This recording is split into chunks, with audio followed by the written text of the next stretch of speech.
how do I handle today's culture when it feels nothing like Christianity? Instead of trying to answer this question, our main question, maybe a better question to start with is this one. How do I handle myself when my life looks nothing like Jesus?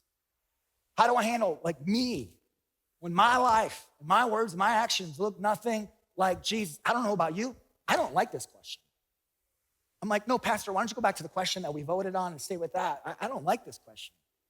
It's like, I want to stay with the previous question. But friends, this question is so important to ask. Because when it comes to changing our culture and the world around us, the truth is, it starts with me. It starts with you. It starts with us.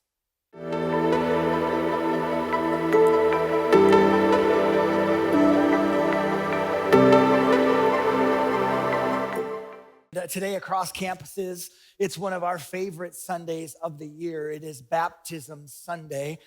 Even away from the baptisms, though, I just want to celebrate a couple other things.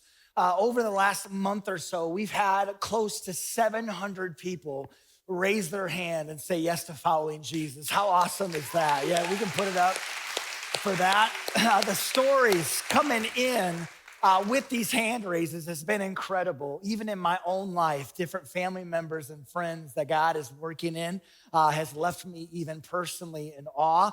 Just people following Jesus who never ever thought that they'd follow Jesus. Also, we've been giving out so many Bibles lately as well, like more than any other time that I've been aware of in our church's history, hundreds and hundreds of copies.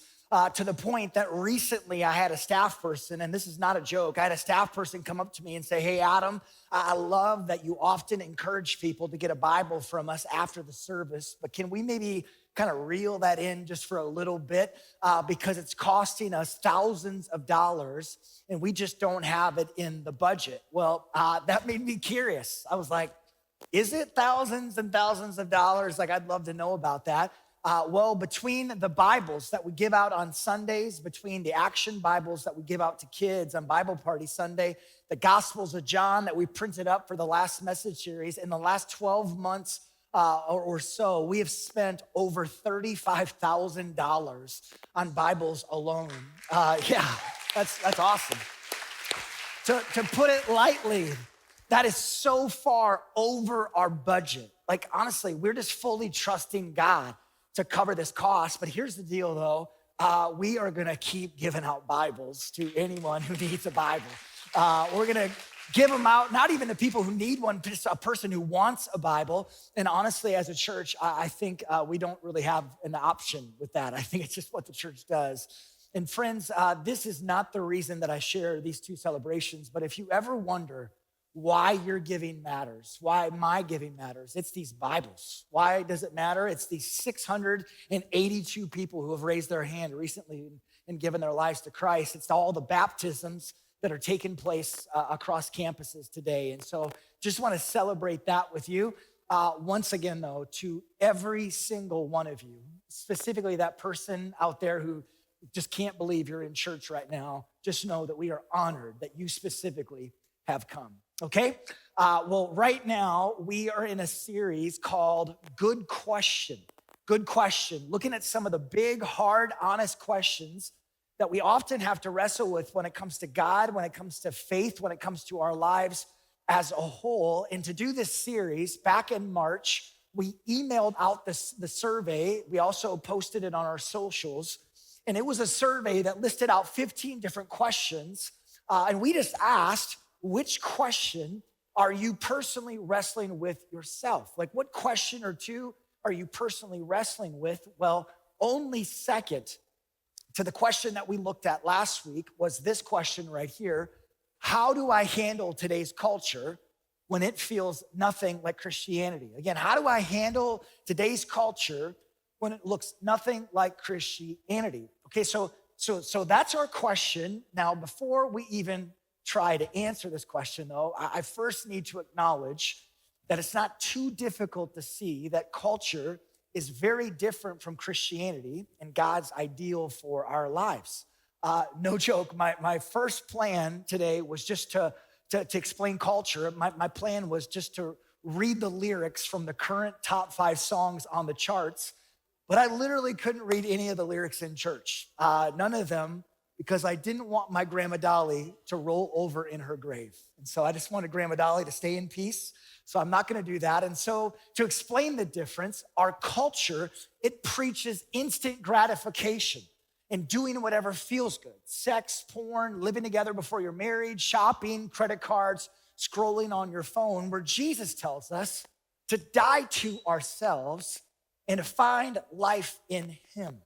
To our culture, success is found in power, in wealth, in Instagram followers. To Jesus, success is found in being faithful and being generous. It's found in loving others and following after Christ.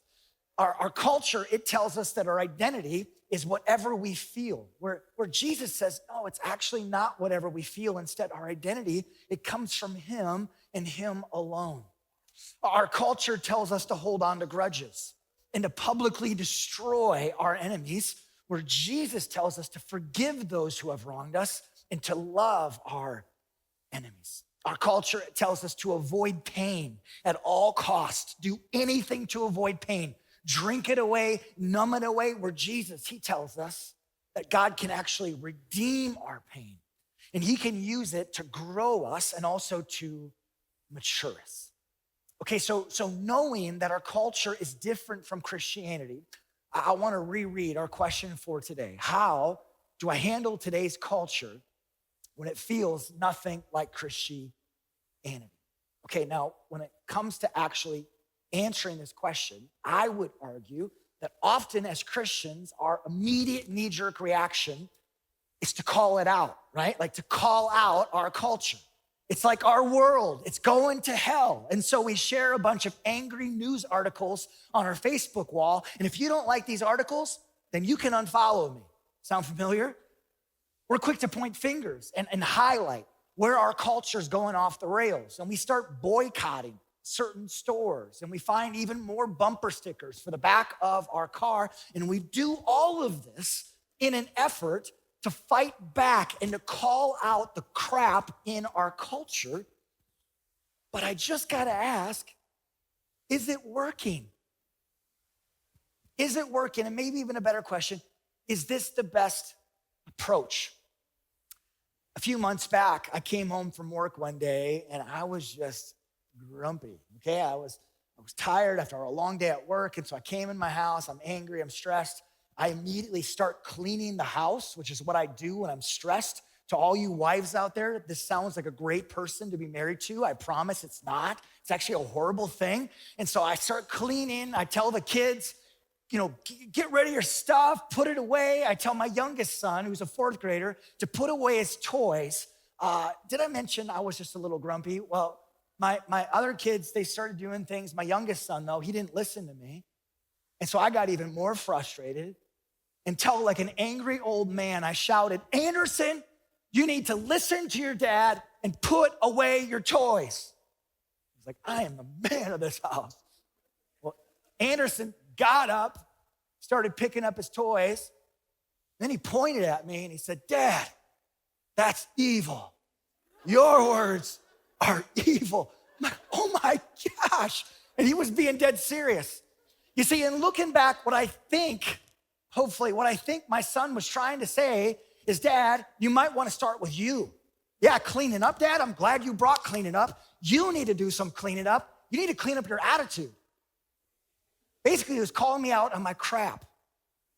Again, as Christians, when it comes to answering our question, it seems like our knee-jerk reaction is to call out our culture. But when we do this, we're making this huge assumption that everything in our culture is bad while everything in us is awesome, right? It's like the culture and everything in the world is bad and horrible and wrong, but everything in me and everything in my life is great. And yet the truth is, unless your name is Jesus, this just isn't true. And friends, let me just say, when we do this, when there's this gap between our words and our lives, there's a Bible word for this. It's a word that Jesus used fairly often when talking to the religious leaders. It's the word hypocrite. When we have this gap between our words and our lives, we're hypocrites. And ironically enough, this approach to culture doesn't change anything about culture. And so maybe like Anderson was trying to suggest to his old man, instead of trying to answer this question, our main question, maybe a better question to start with is this one. How do I handle myself when my life looks nothing like Jesus? How do I handle like me when my life, my words, my actions look nothing like Jesus? I don't know about you. I don't like this question. I'm like, no, Pastor, why don't you go back to the question that we voted on and stay with that? I don't like this question. It's like, I want to stay with the previous question. But friends, this question is so important to ask. Because when it comes to changing our culture and the world around us, the truth is, it starts with me. It starts with you. It starts with us. At one point, a guy named Paul is writing a letter to the Jesus followers in Rome.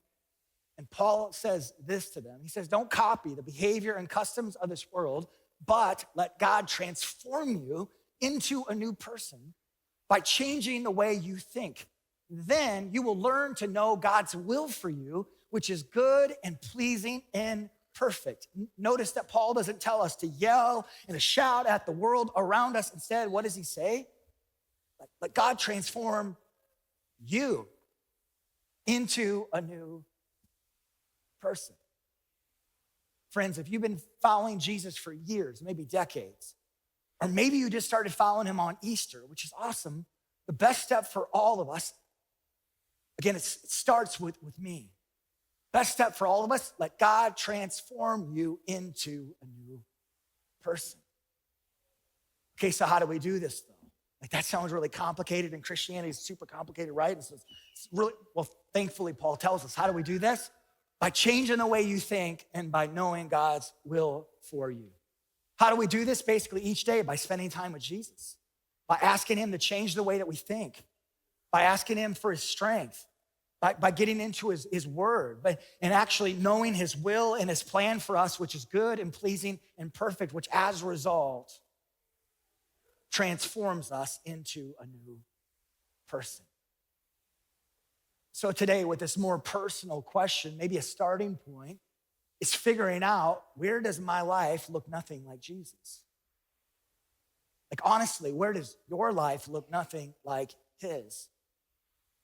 And I'll just say it today, if you want to be challenged, if you want to be transformed, just do this one thing today. I'd encourage you today, again, if you're like, I want to go deeper, I want to get closer to God, one simple challenge. Find 15 minutes today to sit with Jesus. Sit with Jesus and then just ask him this simple question: where does my life not look like yours?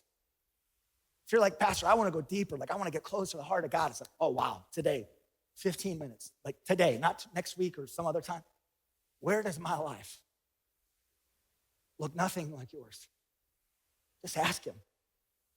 And friends, do this not to shame yourself or to condemn you, but instead, out of love, ask Jesus to help you see these places in you, in your words, your thoughts, your actions, your life. Just go do this.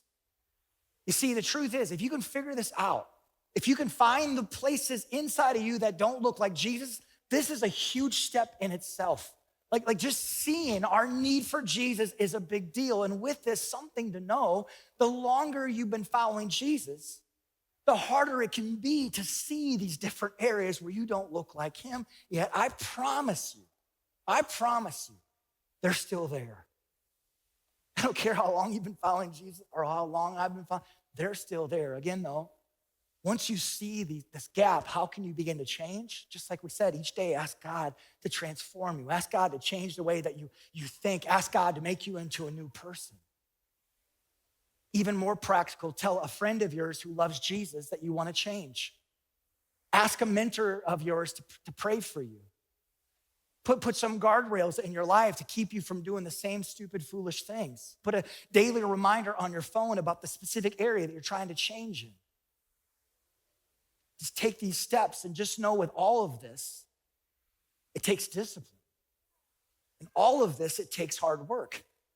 And that's why it's so much easier just to kind of do the lazy thing and start yelling at our culture.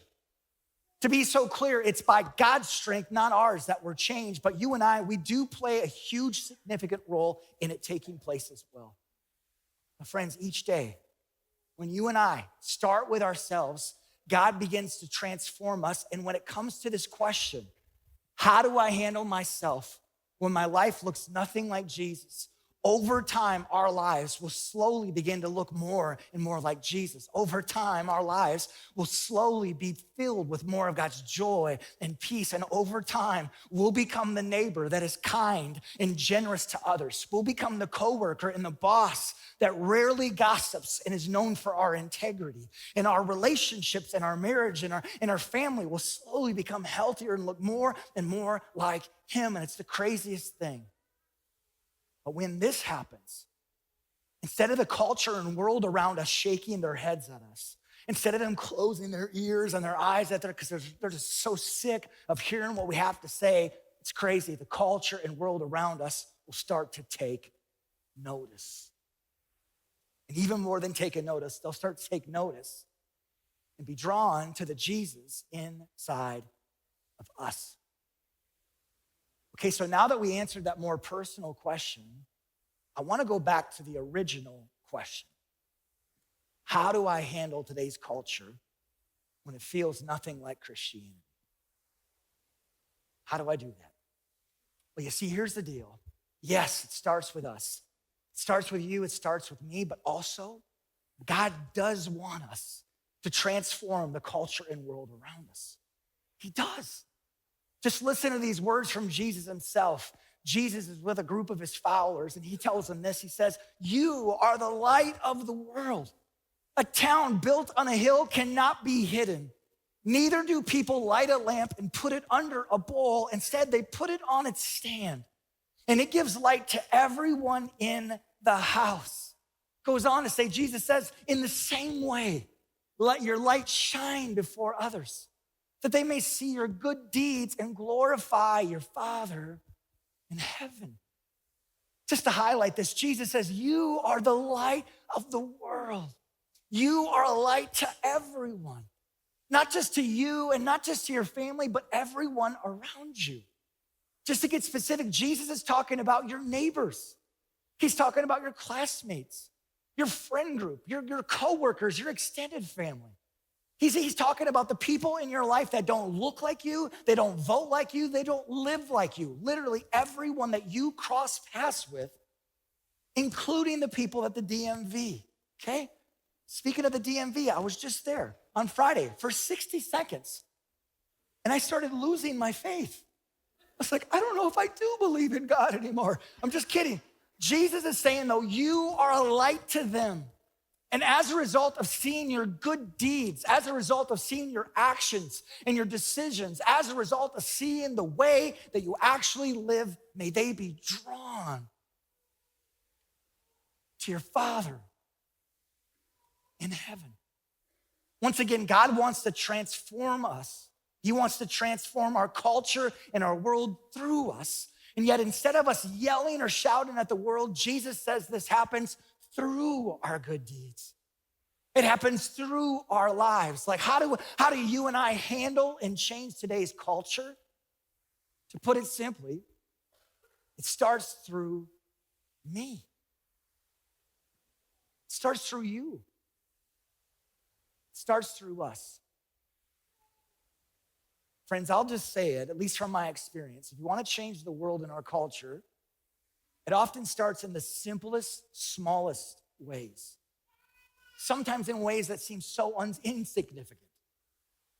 Like, I'm just saying, if you're bothered about the current crime rates in town, especially among teenagers, or if you're sad about the younger generation being far from God, instead of sharing another Facebook post, start mentoring a student at your school. If that really gets under your skin, start volunteering on Wednesday nights at youth. And if there's a group of people that you know are overlooked in our community, and you just know they don't have a voice, and you're seeing them being treated poorly, instead of writing up this perfect Facebook post or putting another bumper sticker on your car, move into their neighborhood literally. You wanna get radical? Invite them into your home. Even a step further, invite them into our church. We'd be honored.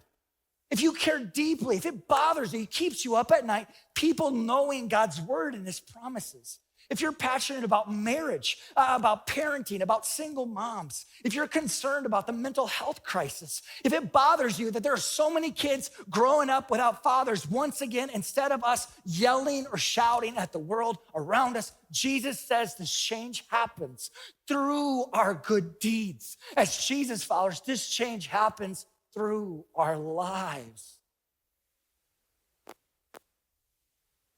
And with this, yes, there's a time and a place for our laws and social structures to change, absolutely.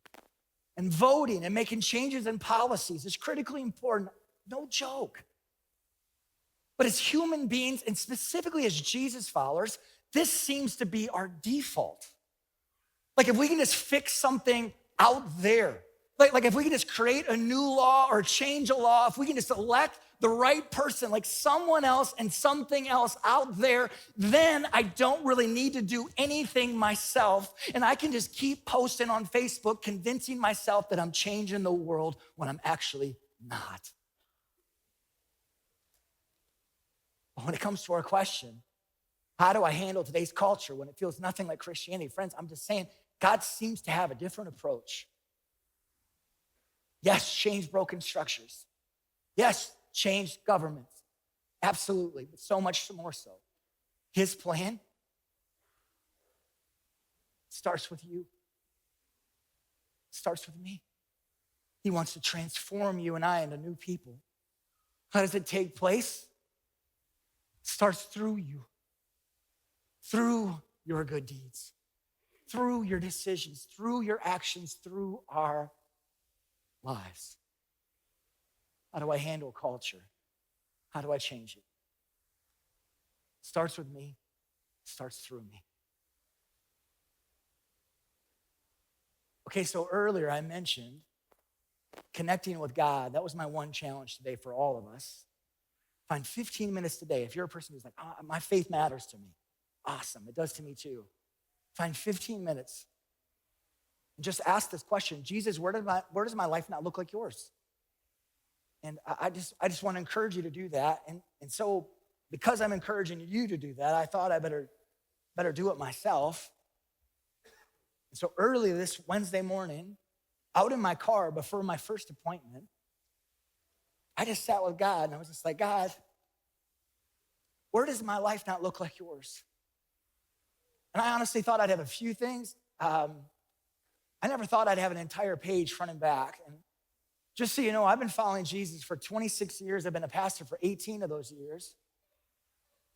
And yet I literally ran out of time and almost got late to my appointment because I couldn't write everything that God was bringing to mind. First thing on my list though, evil words. Thank you, Anderson Weber, okay? Can we just take a moment? I'm just joking about that part. First thing I wrote down, very top of my list, I wrote down, Lord, I'm easily flustered and angered. Something I struggle with daily. Another thing I wrote down, I have unforgiveness and bitterness towards people in my life.